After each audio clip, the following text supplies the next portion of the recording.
ডিম পাড়ে হাঁসে খায় বাগদাসে। এই প্রবাদটা গত দুদিন যাবৎ খুবই মনে পড়ছে। অবশ্য মনে পড়ার পেছনে অনেক কারণ আছে। সেটা হচ্ছে গত 5ই আগস্ট বাংলাদেশের ইতিহাসে ঘটে যাওয়া অন্যতম একটি ঘটনা, যেটা গণ অভ্যুত্থান, ছাত্র জনতার বৈষম্য বিরোধী ছাত্র জনতার আন্দোলন। এই আন্দোলনে যারা শহীদ হয়েছে, হতাহত হয়েছে, সবার প্রতি শ্রদ্ধা। কিন্তু গতকালকে এবং গত পরশু, অর্থাৎ শেখ হাসিনা পদত্যাগ করার পর মুহূর্তে সারা বাংলাদেশের যে তাণ্ডব লীলা, সেই তাণ্ডব লীলা দেখে একটা ভয় কাজ করছে।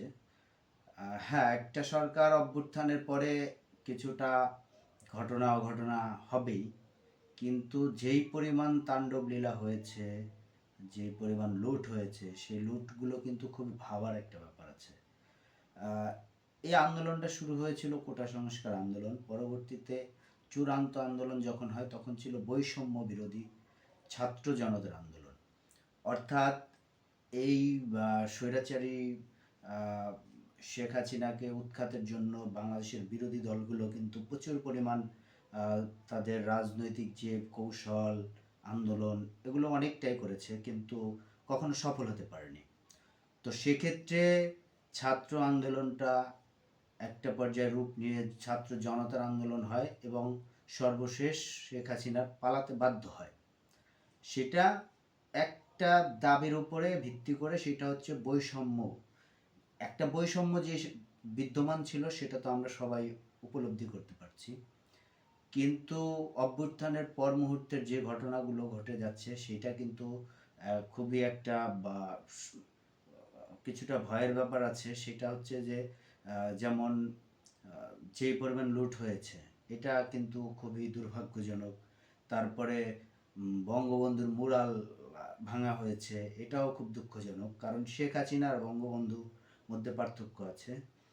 শেখ হাসিনা অনেক পরিমাণ অন্যায় করেছে, ভুল করেছে, অপরাধ করেছে, মানুষ হত্যা করেছে, কিন্তু শেখ মুজিবুর এই বাংলাদেশের ফাউন্ডার ছিল, এক রকমের ফাউন্ডার। সেটা একটা দুঃখজনক। কিন্তু ন্যায় ও সমতার যে একটা ন্যায্যতার যে একটা আন্দোলন, সেই আন্দোলনটা কিন্তু অব্যাহত থাকতে হবে।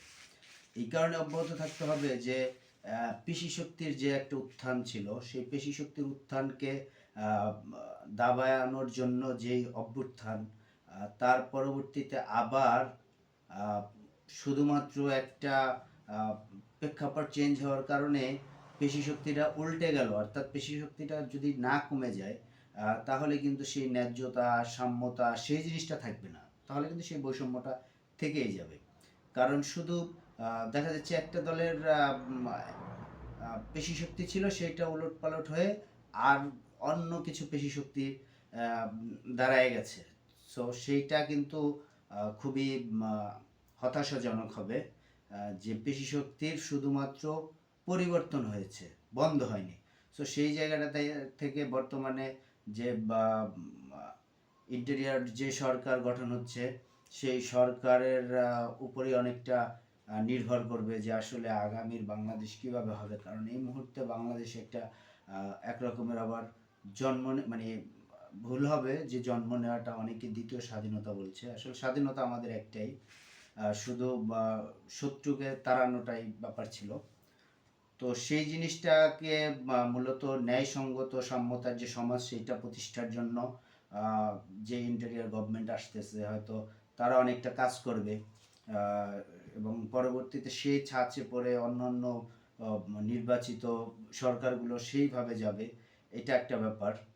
আরেকটা ব্যাপার হচ্ছে যে এই সময়টায় বাংলাদেশে যেহেতু একটা ধর্মীয় অধ্যুষিত অঞ্চল, ভারতীয় উপমহাদেশ, সেহেতু এখানে ধর্মের একটা প্রভাব খুবই গুরুত্বপূর্ণ।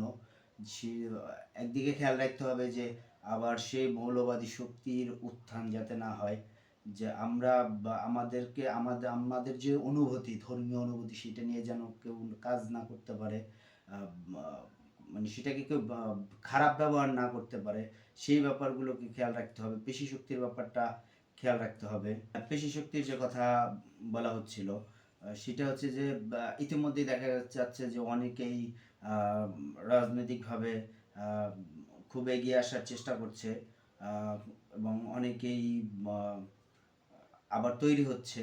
সেটা হওয়া ভালো, কিন্তু প্রথমত আমাদের রাষ্ট্রের সংস্কার করতে হবে, এবং এটাই প্রথম। এটা যদি যারা আমাদের ছাত্র ভাইয়েরা যারা এই আন্দোলনটাকে তৈরি করেছে, এই আন্দোলনটাকে শেষ চূড়ান্ত পর্যায়ে নিয়ে গেছে, এখন পর্যন্ত যতক্ষণ পর্যন্ত এর রেজাল্ট না আসবে ততক্ষণ পর্যন্ত কিন্তু সেটা মানে কোনো কাজ না। একটা কাজের যতক্ষণ পর্যন্ত রেজাল্ট না আসবে সেটা ততক্ষণ পর্যন্ত কোনো কাজ না, এটা তো আমরা সবাই জানি।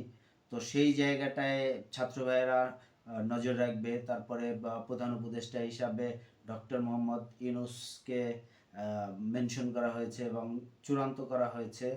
তো এবং তার যে তার যে উপদেষ্টারা থাকবে, সেগুলো আশা করি খুবই একটা মুক্তিযুদ্ধের, প্রকৃত মুক্তিযুদ্ধের যে চেতনা ছিল সেই চেতনার পক্ষে হবে।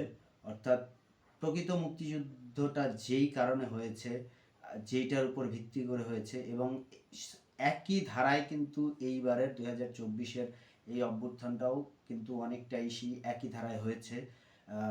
সো সেই প্রকৃত মুক্তিযুদ্ধের চেতনাটাও যাতে বজায় থাকে, সাম্য, সমাজতন্ত্র, জাতীয়তাবাদ, মানবাধিকার ইত্যাদি ইত্যাদি যেই বিষয়গুলো আসলে আমাদের প্রকৃত একটা মানুষের জন্য প্রয়োজন, বা আমরা যেই জায়গাটায় সবসময় পদায়ন করি সেই জায়গাটাকে খুবই গুরুত্ব সহকারে রাখবে, এটা আমরা আশা করি। এবং পরবর্তীতে দেখার অপেক্ষা থাকবে যে আসলে চূড়ান্তটা কি হয়।